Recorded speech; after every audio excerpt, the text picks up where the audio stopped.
Good day! Here are the stories for the Manila Times for Thursday, February 10, 2022. Brought to you by Wilcon Depot, the country's leading home improvement and construction supplies retailer. Shop conveniently 24/7 with Wilcon Online Store. Just go to shop.wilcon.com.ph. The government's pandemic task force wants the Commission on Elections or Comelec to impose sanctions and penalties against candidates and political parties that violate health protocols during the campaign period. Secretary Carlo Alexi Nograles, co-chairman of the Interagency Task Force for the Management of Emerging Infectious Diseases or IATFEID, and acting Malacanang spokesman, said the Comelec has the mandate to go after erring parties and candidates who hold big campaign rallies that could again trigger a surge in COVID-19 cases. The alert level in Metro Manila might be further eased if COVID-19 cases continue to decline, acting Palace spokesman Carlo Alexi Nograles said on Wednesday. Nograles issued the statement in response to the statement of Metropolitan Manila Development Authority or MMDA officer in charge and General Manager Romando Artes that Metro Manila mayors were considering recommending the lowering of the alert level to 1 if the daily number of COVID-19 cases would drop further. Nograles said the Interagency Task Force for the Management of Infectious Diseases or IATFEID will conduct a preliminary assessment to determine what alert level will be declared for the National Capital Region.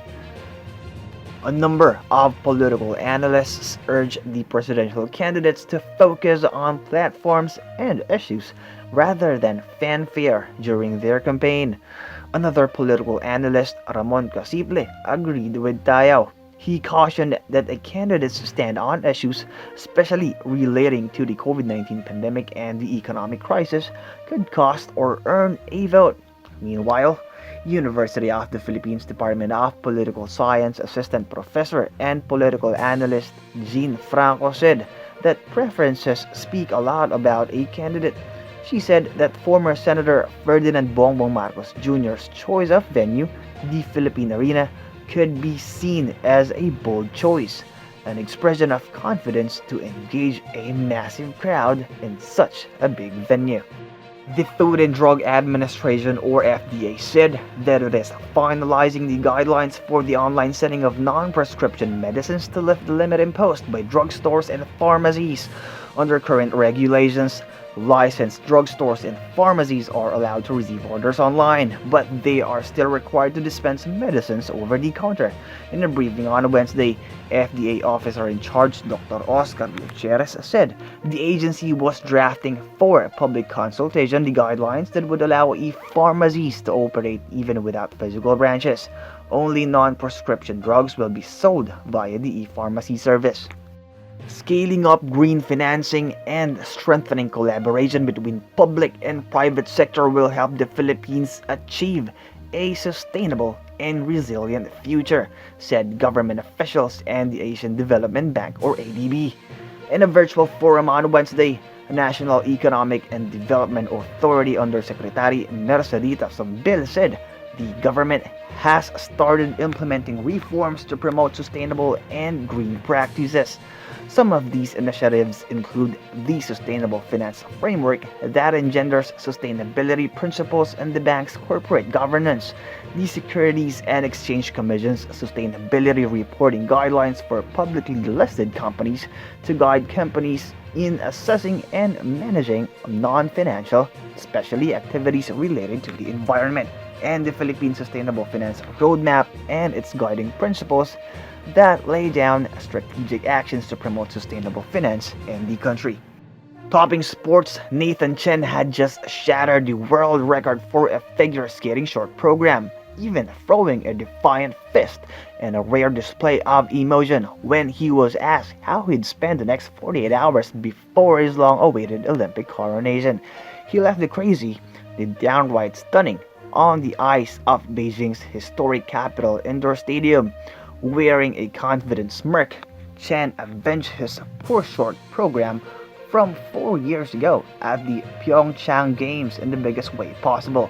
He opened with a perfect quad flip, breezed through his often vexing triple axel, then drilled his quadlets triple toe loop combination before skating to a stop and delivering a right haymaker in the air.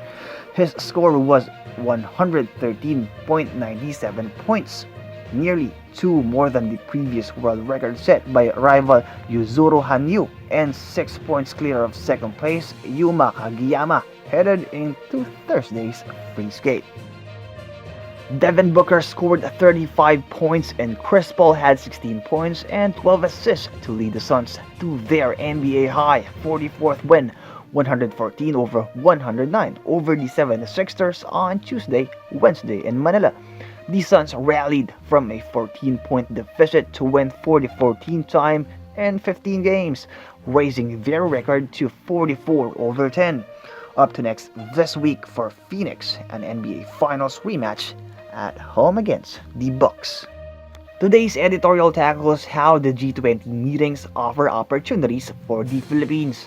Read the full version on the opinion section of the Manila Times on print, its digital edition, or listen to the voice of the Times. Antonio Contreras, Ben Kritz, and Ed Seligman are the featured columnists on the front page. Contreras says what Vice President Maria Leonora Leni Robredo needs was not radical love, but a rebut. Kritz writes about the inevitability of the war in Ukraine and warns against its dire implications, even for those who are far away from the conflict. For more news and information, read the Manila Times, subscribe to its digital edition, or log on to www.manilatimes.net. Follow us on Facebook, Instagram, and Twitter, and keep up with the Times.